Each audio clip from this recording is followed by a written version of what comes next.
AI 简报。全球媒体对人工智能 AI 的报道 ，AI 团队进行了分析整理。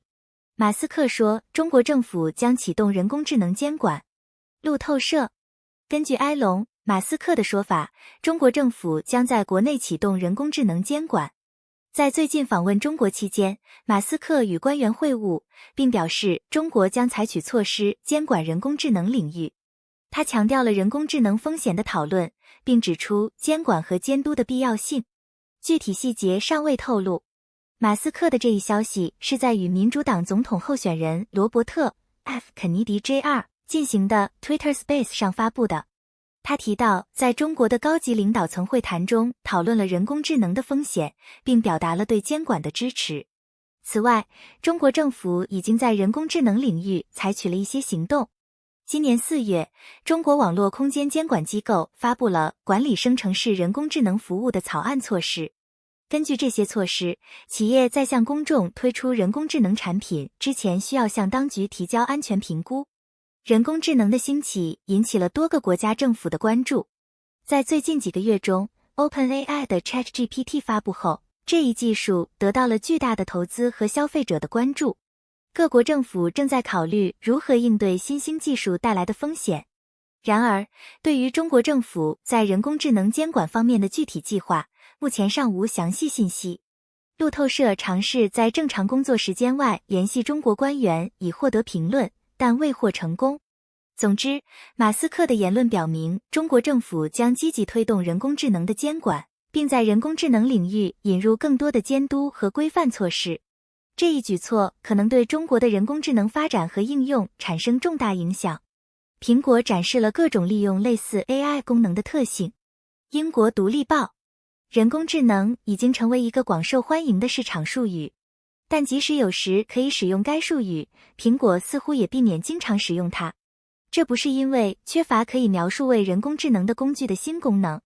它展示了一切，从语音笔记和语音邮件的自动转录到 AirPods 功能，可以识别环境中的声音并根据其是否紧急进行过滤。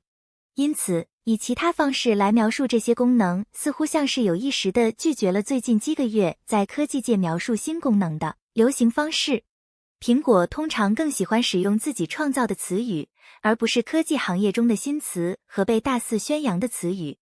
例如，即使在整个发布活动中，它也避免使用元宇宙这个词，尽管它推出的产品与虚拟现实和扩增现实的新焦点相符。但是没有提到人工智能似乎是一种更积极的选择来拒绝这个词语。这种做法似乎反映出一种越来越强烈的担忧，即人工智能作为一个市场术语的广泛使用，不仅淡化了该词的含义，还让用户对所描述的产品的实际性质感到困惑。这也可能是出于对人工智能并不一定被正面看待的增加感觉，并且可能对使用该词来推广产品产生负面含义。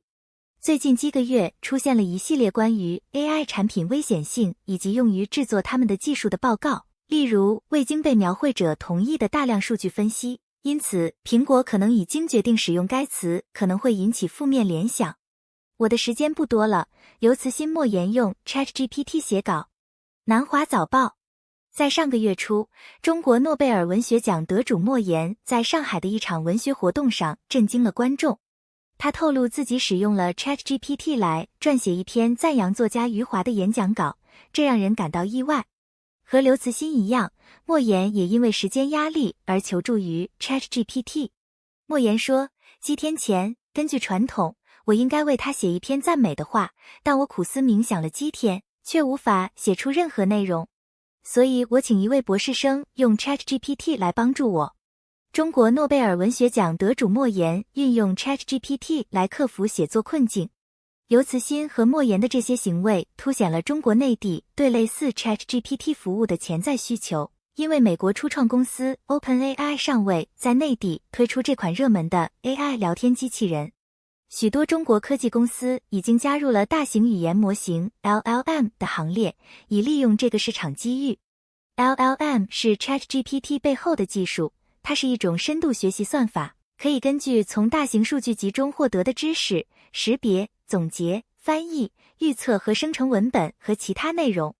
根据中国科学技术情报研究院的报告，中国机构至少已推出79个拥有超过10亿参数模型大小和复杂性的度量的 LLM。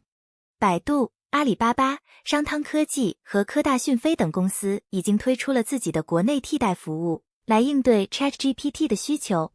ChatGPT 自去年11月推出以来，引起了广泛关注。研究显示 ，ChatGPT 具有以远低于人工成本进行数据分析的潜力。刘慈欣在5月31日与新东方的鱼和中国直播明星董宇辉进行的另一场现场直播访谈中表示，科技的整体发展远远落后于科幻小说中描绘的情景。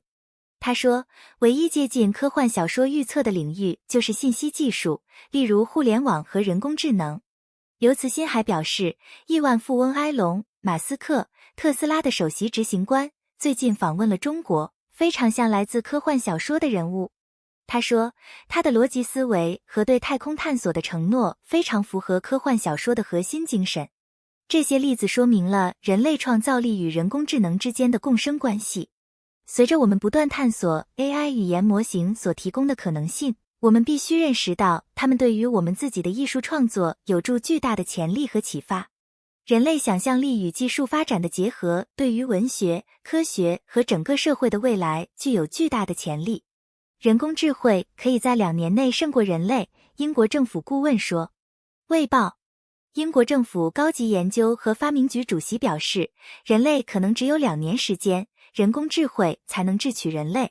马特·克利福德 Matt Clifford 表示，人工智慧的发展速度比大多数人意识到的要快得多，它已经可以用来发动生物武器或大规模网络攻击，并补充说，人类可以迅速被他们创造的技术超越。被称为人工智慧教父的杰弗里·辛顿 Jeffrey Hinton 上个月辞去了谷歌的工作，称他帮助开发的技术对人类构成了生存风险。为什么人工智慧热潮不是互联网的重演？金融时报，自从微软在1月份宣布对 ChatGPT 进行投资以来，人工智慧所带来的媒体炒作不可避免地让人联想到互联网泡沫时期的过度扩大。上周 NVIDIA 的市值在一瞬间超过了1万亿美元，该公司的芯片驱动了包括 ChatGPT 在内的人工智慧应用。那么，这是一个又开始了的情况吗？实际上并非如此。市场上的这种人工智慧热潮中有很多是健康的。去年大型科技股的暴跌主要与中央银行提高利率有关。将较高的折现率应用于科技行业的远期现金流量，导致这些现金流量的现值减少。今年的反弹与中央银行无关，反映出某些真实情况。在机器中模拟人类智能具有改变经济运作方式的戏剧性潜力。有些人将从这个过程中获得巨大的利润。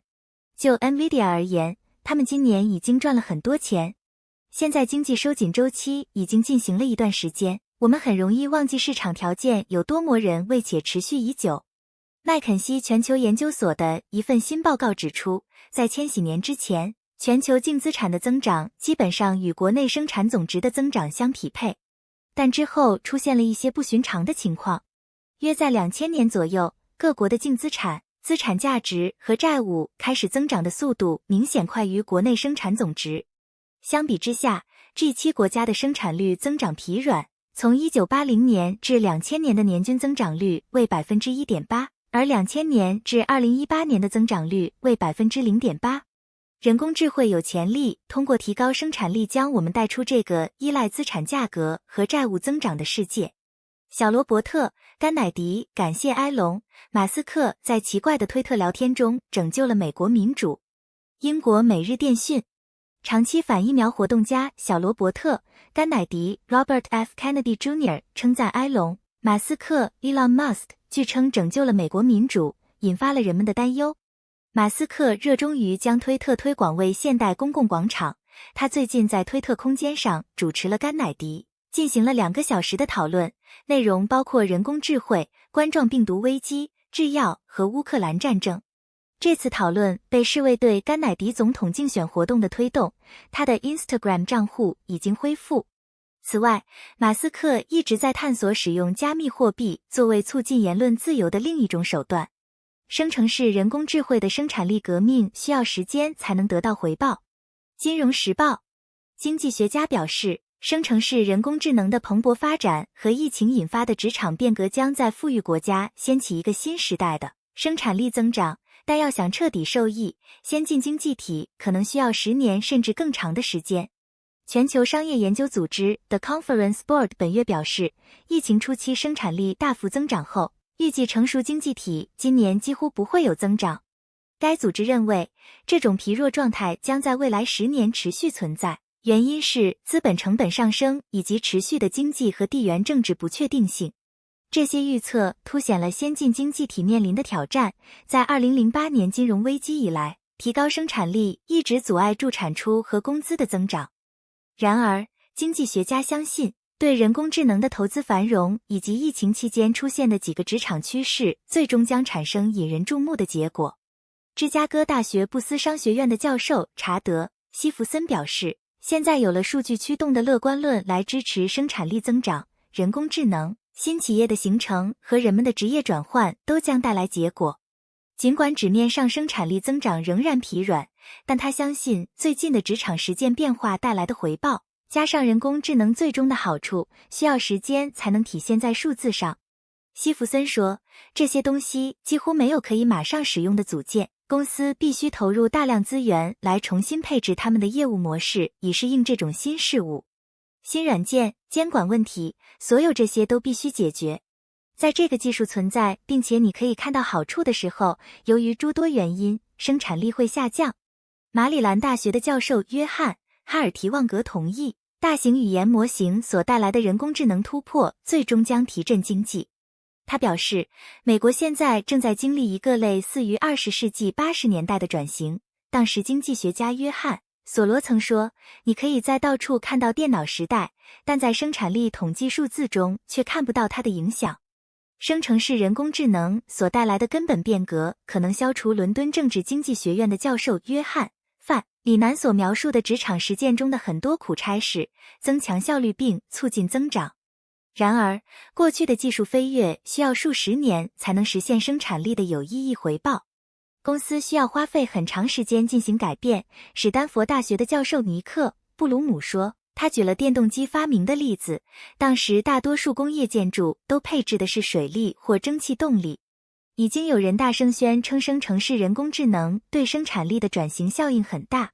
布鲁金斯学会最近发表的一篇论文得到 GPT-4 模型的协助，引用了证据，表明它可以使编码人员的工作速度提高1倍，缩短某些书写任务的时间1半，使呼叫中心的生产力提高 14%。曾经希望你能听到一些披头士乐队的新歌吗？借助 AI， 您可以。南华早报，他们需要费尽心思阅读文件，拥有合适的电脑，然后把它们组合在一起。Almed 的公司是机家提供平台的公司之一，可以使娱乐行业的客户更容易接触这项技术。该公司最近的一个成功案例是一部由已故艺术家安迪·沃荷使用他们的技术讲述的 Netflix 纪录片系列。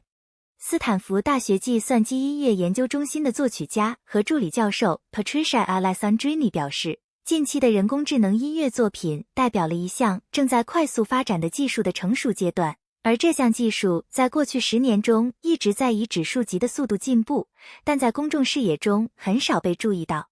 他说，这是人工智能非常擅长的一个例子，也就是对现有事物进行训练，但是当涉及到新的想法时，它会陷入困境。他补充道，实际上没有人期望它能够取代人类创造的丰富艺术和文化历史。对于音乐行业来说，这带来了巨大的影响。随着技术的进步，能够让人们轻松将自己的声音转换成自己最喜欢的歌手之一的软件可能不远了。关于人工智能在色情领域的应用引发的争议， Onoterra 表示，如果他们因为他们的声音被授权而得到报酬，嘿，每个人都开心，但是如果他们早已去世呢？这是由他们的遗产负责吗？人工智能已经在版权世界产生了剧烈的影响。欧盟要求大型科技公司标记人工智慧生成的内容。德国之声，欧盟委员会已要求 Facebook、Google、TikTok 和 YouTube 等社交媒体公司标记任何人工智慧 AI 生成的内容，并指出生成 AI 技术正在为假新闻的传播创造肥沃的土壤。提出这一要求是为了帮助打击俄罗斯在中欧和东欧放松对虚假资讯的控制。如果公司不遵守，则没有法律制裁，因为该请求纯粹是自愿的。欧洲议会正在制定人工智慧法案，以应对人工智慧技术快速发展带来的挑战。